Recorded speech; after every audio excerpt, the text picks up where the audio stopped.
Hello friends, welcome to question Nawal classes. मैं हूं आपका दोस्त, आपका भाई क्वेश्चन नवाल। आज हम देखने वाले हैं जो ऑब्जेक्शंस भाई, जो ब्लंडर हुआ है ना कल आंसर की में, उनके जो ऑब्जेक्शंस बन रहे हैं उनको देखने वाले हैं विद प्रूफ। कल मैंने वीडियो जानबूझकर नहीं डाली। कल रात को 2 बजे तक बैठकर मैंने आपके लिए सभी प्रूफ ढूंढे। हर जितनी मेरे पास भी किताबें थी और जितना ऑनलाइन किताबें मिल सकी मुझे, सभी को मैंने अच्छे से उन चैप्टर्स को देखा जिसमें से वो क्वेश्चंस पूछे गए थे। तो एक आध क्वेश्चन ऐसा है जिसका सब्सटेंशियल प्रूफ नहीं मिल पाया है। जितने भी सब्सटेंशियल प्रूफ मिल पाए हैं वो आपके सामने मैं अभी लेके पेश हुआ हूँ। अब भाई आंसर की बात करें ना, तो ये है ना, इनकम्पिटेंसी दिखाता है अपने एचएसएससी की। साफ साफ अगर मैं बात करूं ना यार, आप है ना 2015 में आखिरी बार फॉर्म निकाले थे, उसका 2018 में आपने पेपर लिया था। अब 20 साल में एक बार पेपर अच्छे से लेते हैं, 2 डिकेड लगा देते हैं, एक पूरा डिकेड लगा देते हैं, 10 साल लगा देते हैं एक पेपर लेने में। और पेपर लेने के बाद आप एक सेक्शन में, इंग्लिश इंग्लिश सेक्शन में 6 से 7 क्वेश्चन गलत कर रहे हो आप, या मजाक बना रखा है क्या? आप इमोशंस के साथ खेल रहे हो स्टूडेंट्स के। बच्चे इतने ज्यादा मेहनत करते हैं, बिल्कुल है ना, बात की खाल निकाल के पढ़ते हैं बच्चे, इतना डीपली पढ़ते हैं, आपने मजाक बना दिया है बच्चों का। बिल्कुल बच्चे कल से इतने डिप्रेशन में गए हुए हैं। कईयों का तो मोरल डाउन हो गया है, किसी को कुछ हो गया तो आप जवाब थोड़ी दोगे। बिल्कुल, ये तो बहुत गलत बात है। एक दो क्वेश्चन का समझ में आता है कि आंसर की में गलत होता है यार। किसी बच्चे से बनवा लेते आंसर की, वो ज्यादा ठीक बना देता आपसे। पहले सेक्शन में, जनरल सेक्शन में आपके 4 से 5 क्वेश्चन गलत है। आपके इंग्लिश सेक्शन में 6 से 7 क्वेश्चन गलत है। आपको ये भी समझ नहीं है कि वर्ड्स का मीनिंग क्या है। मजाक बना दिया बच्चों का बिल्कुल। चलिए देखते हैं फिर क्या कर सकते हैं भाई। ऑब्जेक्शन लगाएंगे, ऑब्जेक्शन से भी नहीं होता है तो वीडियो को आखिरी में बताऊंगा भाई। ऑब्जेक्शन से भी अगर वो नहीं बदलते तो उसका क्या रास्ता होता है, कैसे हम बोर्ड को मजबूर कर सकते हैं अपनी आंसर की बदलवाने के लिए। ब्लंडर है भाई, मिस्टेक्स नहीं है इसके अंदर। बहुत ही बड़ी बड़ी, बहुत ब्लंडर है, बहुत आसान आसान क्वेश्चंस को उन्होंने गलत कर दिया है। ठीक है। देखो, आपको है ना hsc.gov.in पे जाना है। आप जो है 18 से लेके 20 तारीख तक 5 बजे तक आप अपना ऑब्जेक्शन लगा सकते हैं। अपना test code, set, objection type, question number, ये सभी आपको पता होना चाहिए। विद सब्सटेंशियल प्रूफ ही लगाना है। जिनके क्वेश्चन गलत होने वाले हैं, जिनके जो आंसर ठीक है और उनका क्वेश्चन जो गलत कर रखा है उन्होंने, सभी बच्चे सभी क्वेश्चंस पे ऑब्जेक्शन लगाएंगे। जितने ज्यादा ऑप्शंस ऑब्जेक्शंस जाएंगे ना, उतने ही ज्यादा चेंज होने के चांसेस होते हैं। अगर आप ये सोच के बैठे हैं कि और कोई ऑब्जेक्शन लगा देगा और मेरा भी ठीक हो जाएगा, तो ऐसा ना सोचे। सभी बच्चे इन सभी क्वेश्चंस पे ऑब्जेक्शन लगाए, क्योंकि आपका अगर गलत भी हो रहा है ना तब भी ऑब्जेक्शन लगाओ। तो कई बार क्या होता है ना, दूसरे बच्चे जो गलत करके बैठे हैं और उनका ये क्वेश्चन की वजह से गलत आंसर उन्होंने ऑप्ट किया था, जय माता दी की थी, फिर उनका ठीक हो गया, तो उनका उनका दोबारा से वो अच्छे बच्चों का ठीक होने की वजह से वो कट ऑफ पे बहुत ज्यादा फर्क पड़ेगा। तो सभी बच्चों को ज्यादा से ज्यादा ऑब्जेक्शन लगाना है। अच्छा, ये जो ऑब्जेक्शन वाला है ना, ये जो पीडीएफ है पूरी की पूरी मैं सेंड कर दूंगा विद प्रूफ। ये कौशल क्लासेस नाम से मेरा टेलीग्राम चैनल है, इस पे जाके आप देख सकते हैं। डिस्क्रिप्शन में इसका लिंक भी है, व्हाट्सएप ग्रुप में भी भेजूंगा मैं, तो व्हाट्सएप ग्रुप का भी लिंक नीचे दे रखा है, आप वहां से ले सकते हैं। ठीक है। विदाउट प्रूफ मैंने ना ही कभी पहले बात की थी, ना ही आज मैं करूंगा। सीधी सी बात क्या है ना, आपको जो मैंने आंसर की दी थी ना, वो बहुत ही एक्यूरेट तरीके से, मुझे है ना एक या दो क्वेश्चन पे डाउट था। एक तो आपका है ना, एक क्वेश्चन था, ये टेल ऑन और टेल अपॉन, ये दोनों का मीनिंग है नियरली सेम होता है। अब मैंने आपको टेल ऑन बताया था, मुझे पता था या तो टेल ऑन होगा या टेल अपॉन होगा, तो एचएसएससी की पे डिपेंड करता है कि कोई सा भी ठीक कर सकते हैं वो। उन्होंने टेल अपॉन माना है, इसके लिए कोई सब्सटेंशियल प्रूफ नहीं है कि आपको ये ऑब्जेक्शन लगा सके। तो पहले ही हमने डिसाइड कर लिया था भैया, तो टेल ऑन होगा या अपॉन होगा, ये इतना क्लोज क्वेश्चन है। इसमें जो आंसर की आएगी ना उसी हिसाब से हमें चलना पड़ेगा, ये हमें पता था पहले से। इस तरह के क्वेश्चंस में अगर होता है तो कोई दिक्कत नहीं है, ऊपर नीचे होता है कोई दिक्कत नहीं है, लेकिन ये क्वेश्चंस जो सरासर है ना गलत हुआ है बच्चों के साथ। चलिए देखते हैं।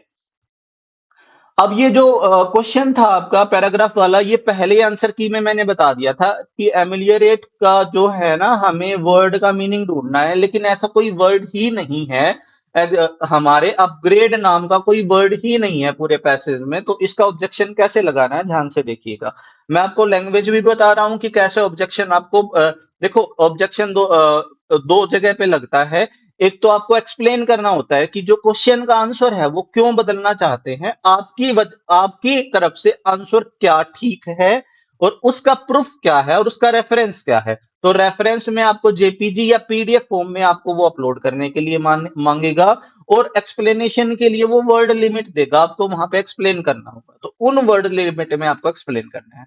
तो एक्सप्लेन कैसे करना है, as there is no word from the given option is present और available in the given passage. कोई भी वर्ड ऐसा नहीं है जो आंसर उन्होंने दे रखा है इस पर आंसर की, कोई भी एक कोई वो वर्ड वहां पे पैसेज के अंदर प्रेजेंट नहीं है, hence it is substantially an incorrect question. तो ये सब्सटेंशियली क्यों बोल रहा हूं, विद प्रूफ क्यों बोल रहा हूं, क्यों भाई, क्योंकि ये जो अपग्रेड जो वर्ड है ना, ये आपका प्रेजेंट ही नहीं है पैसेज में, तो सब्सटेंशियली ये इनकरेक्ट क्वेश्चन है। तो this question must be deleted, otherwise grace mark must be provided. ठीक है, तो आपको प्रूफ के अंदर क्या देना है, इस पैसेज को ही डालना है प्रूफ के अंदर, कि पैसेज हम कहां से ढूंढ के लाएंगे इसका प्रूफ, हमारे पास तो पैसेज ही है ना, तो पैसेज ही इसका प्रूफ है कि इसके अंदर अपग्रेड नाम का कोई भी वर्ड नहीं है, और ये या तो डिलीट होना चाहिए या सभी को ग्रेस मार्क मिलना चाहिए। दूसरा क्वेश्चन, अब ये जो दो एरर वाले क्वेश्चन थे, वो उन्होंने पता नहीं क्या सोच के इनका आंसर बदला है। ठीक है, अब इसमें बी दे दिया है, किस तरीके से बी दे दिया है, it is duty of every right thinking citizen to try. अब यहाँ पे इन्फिनेटिव का यूज हुआ है, बिल्कुल ठीक है, ट्राई के बाद भी इन्फिनेटिव का यूज होता है, ये भी बिल्कुल ठीक है। द होल वर्ड से पहले आर्टिकल द का यूज होता है, एडजेक्टिव का यूज हुआ है, ये भी बिल्कुल ठीक है। ठीक है, लेकिन गलत क्या है, यहाँ पे गलत है टू लिव इन, यहाँ पे इन का यूज होना चाहिए था, ये यूज नहीं हुआ है। ये मैंने आपको की बनाते टाइम में बता दिया था। अब कैसे, देखो ये कैसे एरर क्या है और क्या क्या इसके प्रूफ है। जब भी हम किसी एक नाउन का यूज करते हैं और नाउन से पहले जब भी एक एडजेक्टिव लगा होता है, ठीक है, अच्छा ये टेलीग्राम में डालते टाइम मैंने स्ट्रक्चर भी डाल दूंगा इसमें, ठीक है, स्ट्रक्चर देख लेंगे। जब भी हम नाउन का यूज करते हैं और उससे पहले उसके एक एडजेक्टिव का यूज हुआ है और उस नाउन को एज ए सब ऑब्जेक्ट यूज करना है हमें इन्फिनेटिव के रूप में। ठीक है, अब ये जो टू इन्फिनेटिव है ना, टू इन्फिनेटिव, यहाँ पे टू प्लस वी वन लगती है, टू प्लस वी वन, उसके बाद लगती है प्रेपोजिशन। ठीक है, अब समझाता हूं कैसे, आप ध्यान से देखिएगा, ये अच्छी अच्छी बुक्स में भी इसका रेफरेंस दे रखा है। क्या बोलता है कि इस इन्फिनेटिव का यूज जिस सब्जेक्ट के साथ इसके साथ हुआ है वो ही अगर इसका ऑब्जेक्ट हो तो बाद में अकेले प्रेपोजिशंस का यूज किया जा सकता है। तो यहाँ पे ए हैप्पियर प्लेस ही इस इन्फिनेटिव का ऑब्जेक्ट है और इस लिव के बाद इन का यूज होना चाहिए, विदाउट इन हम यहाँ पे हैप्पियर प्लेस को इसका ऑब्जेक्ट नहीं बना सकते। अगर मैं ये बोलूंगा ना, लिव अ हैप्पियर प्लेस, तो ये लिखना गलत हो जाएगा, बात समझ में आई, हैप्पियर प्लेस ये लिखना गलत हो जाएगा आपका अकॉर्डिंग टू ग्रामर। यहां पे हम क्या लिखेंगे, live in a happier place. ठीक है, तो यहाँ पे लिव इन का यूज होना चाहिए। इसका रेफरेंस क्या है, ऑक्सफोर्ड लर्नर्स ग्रामर है बाय जॉन ईस्टवुड के द्वारा लिखी गई है ये बुक। इसके पेज नंबर अभी प्रूफ दिखाऊंगा मैं, उसने उसमें क्या दे रखा है, in an infinitive close, infinitive close के अंदर एक प्रेपोजिशन अपने नॉर्मल प्लेस पे आ सकती है। कहां लगनी चाहिए थी, प्रेपोजिशन लिव के बाद लगनी चाहिए थी, वहां पे आ सकती है अगर उसका यूज किसी एक वर्ब या एडजेक्टिव के लिए हुआ। तो यहाँ पे जैसे देखो, it is an of money, देखो वही स्ट्रक्चर है, ये हमारा नाउन है और ये हमारा क्या हो गया, एडजेक्टिव है, ये हमारा इन्फिनेटिव हो गया। ये इन्फिनेटिव इस विदाउट प्रपोजिशन के यूज नहीं हो सकता है, ग्रामेटिकली इनकरेक्ट हो जाएगा। और कहां पे दे रखा है, प्रैक्टिकल इंग्लिश ग्रामर के अंदर दे रखा है, जो एजे थॉमसन ने लिखी है और ये भी ऑक्सफोर्ड यूनिवर्सिटी से ही है।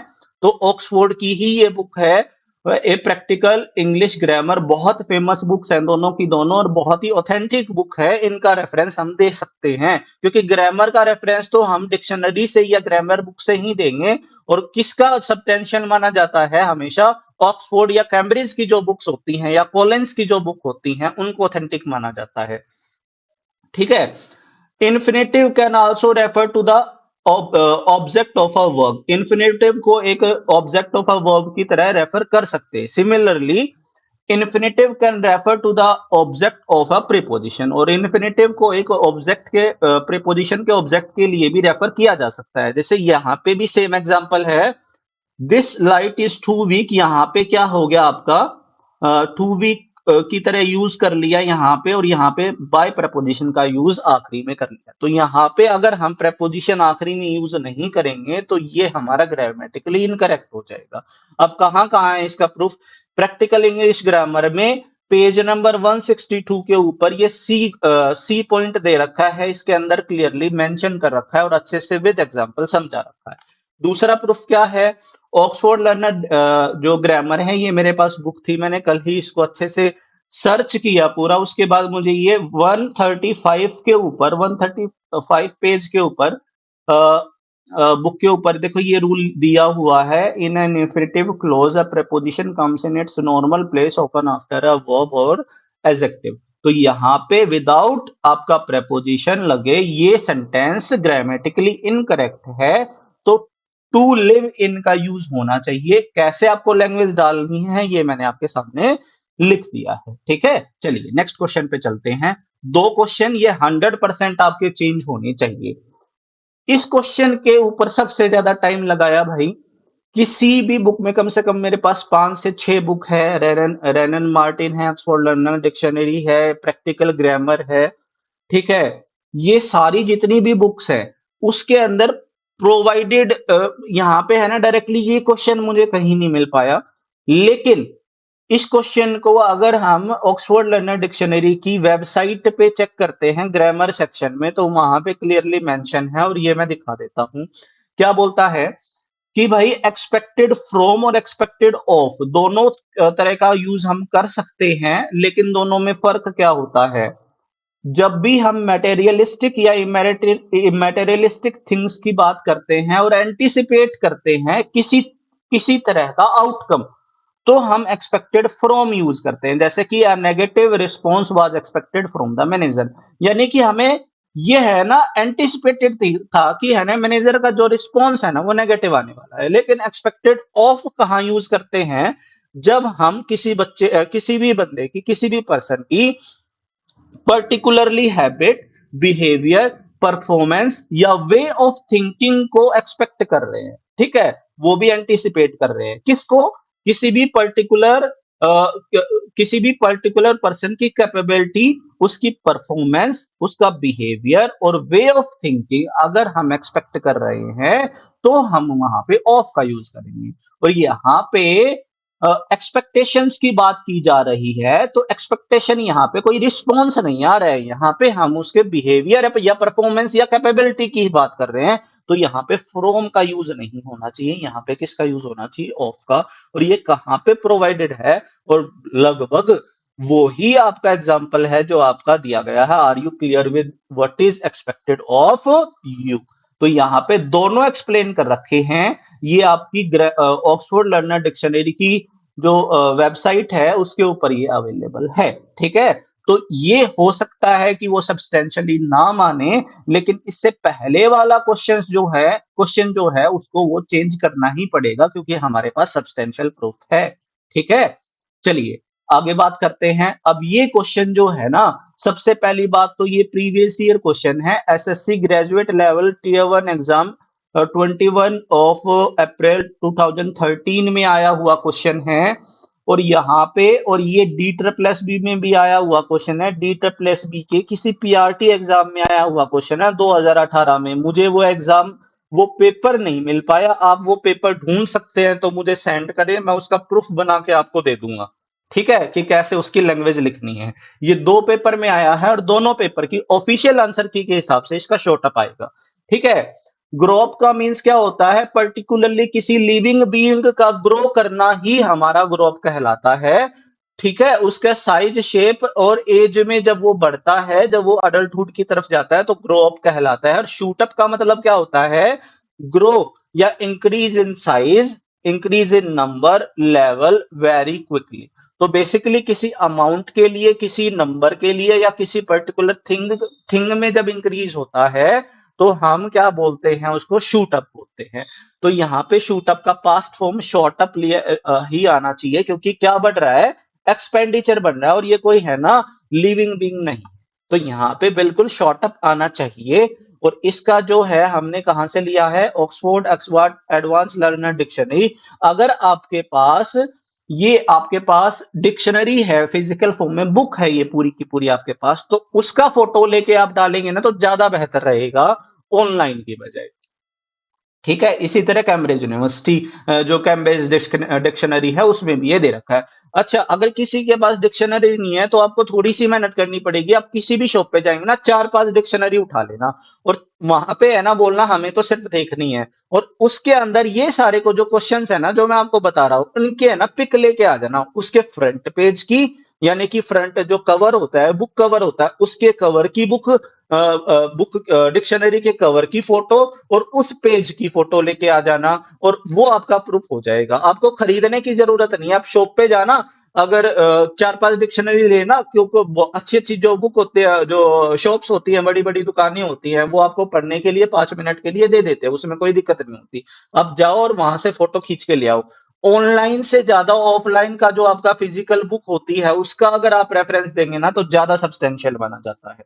ठीक है, तो सीधी सी बात है, ये देखो ये रेफरेंस दिया है एसएससी ग्रेजुएट लेवल किरण पब्लिकेशन की, ये बुक है प्रीवियस ईयर क्वेश्चंस की, page number 453, question number 477 with explanation इसने दे रखा है, और ये टीयर 1 में आया हुआ है, और इसका आंसर क्या है, शॉर्ट अप दे रखा है, यहाँ पे ग्रो अप नहीं आएगा। ठीक है, चलिए, ये कैम्ब्रिज यूनिवर्सिटी का आपका दे रखा है, इसमें डायरेक्टली बता रखा है to gradually become an adult, और यहाँ पे शूट अप की भी डेफिनेशन अच्छे से दे रखी है। ऑक्सफोर्ड यूनिवर्सिटी का कम से कम 2 या 3 रेफरेंस आपको देना है, सिर्फ एक डिक्शनरी का आपको रेफरेंस नहीं देना है, रेफरेंस आपको 3 से 4 डिक्शनरी का आपको देना है। ठीक है, और 3 से 4 में 100% सेम मिलेगा, 3 से 4, कम से कम 2 तो करना ही है। ठीक है, एक ऑक्सफोर्ड का, कैम्ब्रिज का, कॉलिंस का भी दे सकते हैं आप, कोई दिक्कत नहीं है, कॉलिंस भी अच्छी है। ठीक है, चलिए, अब इसके बाद देखो ये फिफ्थ क्वेश्चन है। अब ये फिफ्थ क्वेश्चन में मेरे भाई देखो यहाँ पे स्कॉलर और बर्शर। अब आंसर की बनाने से पहले ही ना इसके ऊपर बहुत ज्यादा बहस हुई थी, कम से कम 15 मिनट इस क्वेश्चन ने ले ली थी, इसका बर्शन होना चाहिए या स्कॉलर होना चाहिए। देखो भाई, तब भी मैंने ना स्कॉलर इसको है ना, पहले मैंने बर्सर ही लगाया था आंसर की बनाने से पहले, लेकिन इसको स्कॉलर करने का सब्सटेंशियल रीजन क्या है, जितने भी हमने कंसल्ट किया, जितनी भी डिक्शनरीज के साथ, उन सभी में बर्सर जो है ना वो क्या निकल के आया है कि जो मैनेज करता है financial affair of a school. अब यहाँ पे अगर हम ऐसा सोचे ना कि एक क्लर्क होगा, जो लैंग्वेज के हिसाब से सोचें कि एक क्लर्क होगा जो स्कॉलरशिप को होल्ड करता है, यानी कि मैनेज करता है, वो भी नहीं हो सकता, क्योंकि आ स्कॉलरशिप दे रखा है, आर्टिकल लगा रखा है, तो पर्टिकुलर वन स्कॉलरशिप की बात करता है, तो पर्टिकुलर वन स्कॉलरशिप होल्ड कौन करेगा, स्टूडेंट करेगा। तो सीधी सी बात है, इसका आंसर स्कॉलर ही आना चाहिए हर तरीके से सोचने के बाद। ठीक है, कौन से रेफरेंस लिए हैं, ऑक्सफोर्ड एडवांस लर्नर डिक्शनरी और कैम्ब्रिज डिक्शनरी। जो वकैब के क्वेश्चन होंगे वो सिर्फ डिक्शनरी से ही कंसल्ट किए जाएंगे, बाकी जगह पे आपको मिलेंगे ही नहीं। तो मेरे भाई डायरेक्टली बता रखा है, एक्सप्लेन कर रखा है आपको। सबसे पहले एक्सप्लेनेशन में जो लिखेंगे, सबसे पहले बात क्या लिखनी है जब भी वोकैब का क्वेश्चन करना है, as per definition by Oxford advance learner dictionary and Cambridge dictionary. आपको डिक्शनरी का रेफरेंस पहले देना और एक्सप्लेनेशन बाद में, नहीं तो वो आपकी एक्सप्लेनेशन पढ़ेगा ही नहीं। और वो जब वो ये लाइन देखेगा ना तो उसको पढ़ना ही पड़ेगा मेरे भाई, 2 अच्छी डिक्शनरी का रेफरेंस दिया हुआ है। तो मैं कहता हूं कम से कम 3 फिजिकल डिक्शनरीज आप है ना फोटो खींच के लाइए मार्केट जाके, और रेफरेंस दीजिए। और कैसे लिखना है, ऐसे लिखना है, एज पर डिक्शनरी मीनिंग बताइए, hence option C, C scholar would be the correct answer rather than rustic. Rustic हो ही नहीं सकता, रस्टिक होता है जो आपका पर्टिकुलरली सिंपल व्यक्ति होता है जो किसी गांव से बिलोंग करता है। ठीक है, अब वो बात कर लेते हैं आगे। ये तो स्कॉलरशिप वाला आ गया, बर्सर वाला आ गया। ठीक है, अच्छा ये रस्टिक और बुरिश वाला आंसर आ गया। अब ये रस्टिक और बुरिश आ गया कि रस्टिक आएगा या बुरिश आएगा। 100% ये रस्टिक नहीं आएगा, ये 100% क्या आएगा, बुरिश आएगा। ठीक है, तो यहाँ पे सिंपल सी बात है, पहले आप डिक्शनरी का रेफरेंस दीजिए, फिर उसको एक्सप्लेन कीजिए। ये कैसे लैंग्वेज करनी है वो आपको आपके सामने है। ठीक है, तो यहाँ पे बुरिश दे दिया है, इस पर आपको लिखना है किसके, ये जो आपने फोटोज दिए हैं कहाँ से लिए हैं, आप यहाँ पे स्क्रीनशॉट लगाएंगे। जब यहाँ पे आप डिक्शनरी का फ्रंट पेज लगाएंगे तो उससे आपका जो है वजन होगा आपके वर्ड के मीनिंग के अंदर। बात समझ में आई? चलिए, अब बात करते हैं मेरे भाई, अगर उन्होंने आंसर चेंज नहीं किया, देखो 6 क्वेश्चंस तो यहाँ पे हैं। जनरल सेक्शन का तो अभी मैंने देखा ही नहीं है, जनरल सेक्शन का देखेंगे, उसमें से भी कम से कम 3 से 4 क्वेश्चन है, क्वेश्चंस हैं जो आपके गलत हैं, 100% चेंज होने चाहिए। एक तो पोलर आइस वाला, देखो पोलर आइस वाला जो क्वेश्चन है ना, वो आपका बिल्कुल पोलर आइस ही आना चाहिए, लेकिन वो तब चेंज होगा जब आप एनसीईआरटी प्रूफ देंगे, उससे पहले चेंज नहीं होगा। वहम मत रखना कि किसी बुक का, लूसेंट का या कहीं से उठा के आप वेबसाइट से दे देंगे तो चेंज कर देंगे, बिल्कुल भी चेंज नहीं करेंगे। दूसरा आपका होना चाहिए, आपका जो बच्चा होता है वो स्पेशल ट्रेनिंग वाला, स्पेशल ट्रेनिंग वाला जो क्वेश्चन है ना, वो भी आपका चेंज होना चाहिए। ठीक है, वो भी गलत क्वेश्चन है, वहां पे स्पेशल ट्रेनिंग ही चाहिए, आना चाहिए, मल्टीग्रेड ट्रेनिंग नहीं आना चाहिए। उसका सब्सटेंशियल प्रूफ निकालना पड़ेगा किसी अच्छे ऑथर की, साइकोलॉजी की बुक से, आरटी से, कहीं से भी। उसके अलावा एक बहुत ज्यादा चर्चा चल रही है 3 से 8 ईयर वाले क्वेश्चन में, मेरे भाई 3 से 8 ईयर ही आएगा। आपने अच्छे से एनईपी नहीं पढ़ी है, जो टीचर आपको ये बता रहे हैं कि 3 to 6 आएगा, भाई वो गलत है। 3 to 8 ही आएगा। 5 3 3 + 4 का पैटर्न है एनईपी में। 5 year for early childhood education के लिए, अर्ली चाइल्डहुड केयर एजुकेशन के लिए ही रखा गया है। उसके अंदर प्री प्री प्राइमरी से लेके और आपका सेकंड क्लास तक अर्ली चाइल्डहुड एजुकेशन में ही रखा गया है। 3 ईयर कंप्लीट होने के बाद बच्चा दाखिल करता है तो ये 3 इंक्लूडेड नहीं होता, यानी कि ये 5 साल का जो होता है ये 5 ईयर्स का होता है, ये ब्लॉक नहीं टूटेगा, 3 to 8 ईयर्स ही आएगा। इसका आंसर और कुछ नहीं हो सकता, तो वह मत रखिए, अपने पैसे वेस्ट नहीं करने हैं। जितने ज्यादा ऑब्जेक्शन लगाएंगे उतना ही एचएसएससी मजबूर होगा क्वेश्चन चेंज करने पे। 6 के 6 चेंज नहीं करेगा तो 3 से 4 चेंज करने के तो 100% चांस है। ब्लंडर है ये, बच्चे से भी बनवा लेते ना तो वो भी अच्छी आंसर की बना देता है इससे। जो क्वेश्चन इनको चेंज, जो जिसमें डाउट होना चाहिए था, 2 क्वेश्चंस थे ऐसे, एक तो आपका थेरेपी वाला, उसके 2 आंसर्स मुझे ठीक लग रहे थे, जो मैंने बताया उसको ठीक मान लिया। एक टेल वाला जो क्वेश्चन था, ये 2 क्वेश्चन मुझे ऐसे लग रहे थे कि वो गलत कर सकता है, नहीं तो ऑथेंटिक सोर्स से जांच करने के बाद ही मैंने आंसर की आपके सामने लेके आया था। और आपने अभी भी देखा होगा कि प्रूफ के साथ मैंने आपको बताया है, जल्दबाजी नहीं की है, क्योंकि बच्चों को प्रूफ नहीं मिल पाते हैं अच्छे बुक की, ये प्रॉब्लम होती है बच्चों के साथ। ऐसा मैं आपका साथ नहीं छोड़ूंगा, आगे भी ऐसे ही हेल्प करने की कोशिश करूंगा। दूसरा, मेरे भाई डी ट्रिपल एस बी वाला शुरू करेंगे अभी। जो बच्चे कम मार्क्स लेके आए हैं, बिल्कुल भी वो ऐसा ना सोचे कि उनका कुछ नहीं होगा और ये क्या कर पाएंगे क्या नहीं कर पाएंगे। आप तैयारी करें, अभी डी ट्रिपल एस बी और आपका आरपीएससी आने वाला है, दोनों जगह वैकेंसीज आएंगी और अच्छी खासी वैकेंसीज आएंगी। उसके लिए प्रिपरेशन शुरू करें, कल से ही हम उसकी प्रिपरेशन शुरू करेंगे। दूसरा, इसका ये जो पीडीएफ है ना, ये आपको मिल जाएगी आपका टेलीग्राम ग्रुप में, नीचे लिंक दे रखा है, आप जुड़ सकते हैं। तीसरा, मेरे भाई ज्यादा से ज्यादा बच्चों तक भेजिए ताकि उनका भला हो सके, ताकि जो अच्छे बच्चे हैं जिनके मार्क्स घट गए हैं ठीक होने के बावजूद, वो ऑब्जेक्शन लगाए। जितने ज्यादा ऑब्जेक्शन लगाएंगे उतना ही ज्यादा आपको फायदा होगा। और एक गूगल फॉर्म देंगे, ठीक है, उस गूगल फॉर्म को ज्यादा से ज्यादा शेयर कर देंगे, मेरे भाई ग्रुप में भेज दूंगा मैं, ज्यादा से ज्यादा शेयर कर देंगे। उसमें ऑथेंटिक अपने मार्क्स भरें, आप नाम भरें ना भरें, लेकिन मार्क्स और कैटेगरी ऑथेंटिक भरें। जितने ज्यादा बच्चे इस फॉर्म को फिल करेंगे उतना ही अंदाजा मैं आपको ठीक बता सकूंगा किसका कट ऑफ का। बिल्कुल ठीक बात है। विद उसमें मैं सेक्शन डालूंगा कि एक्स्ट्रा मार्क्स आपको क्या मिल रहे हैं। ठीक है, एक्स्ट्रा मार्क्स भी अपने भरें, ऑथेंटिक भरें, झूठ ना भरें, ताकि आप ही गुमराह होंगे जो मैं बताऊंगा, क्योंकि आप झूठ भरेंगे ना तब भी आप उस वीडियो को देखोगे कि क्या एक्सपेक्टेड कट ऑफ होगी, और फिर खुद के ही मार्क्स से वो गलत, अगर हमने एक्सपेक्ट एक्सपेक्ट कर दिया ना वो तो गलत हो जाएगा, आपके साथ ही गलत होगा। तो ऑथेंटिक भरे, अपना नाम भरना चाहे तो भरे, नहीं भरना चाहे तो मत भरे। लेकिन आपके मार्क्स, आपकी कैटेगरी और आपके एक्स्ट्रा मार्क्स पक्का ठीक भरना। कट ऑफ ऐसे है ना, बात करने से डिसाइड नहीं होती, डाटा से होती है। तो डाटा कलेक्ट करेंगे, उसके बाद 2-3 दिन के बाद आपको बताएंगे कि क्या कट ऑफ रहेगी। ऑथेंटिकली बताया जाता है, वैसे मेरे भाई हवा में तीर चलाने से क्या है। पिछले साल का, पिछली बार का एक्सपेक्ट करना, की आते ही बच्चे पूछ रहे सर क्या कट ऑफ रहेगी, ऐसे थोड़ी बताया जा सकता है मेरे भाई। चलिए, आज के लिए इतना ही। Have a nice day and take care, bye.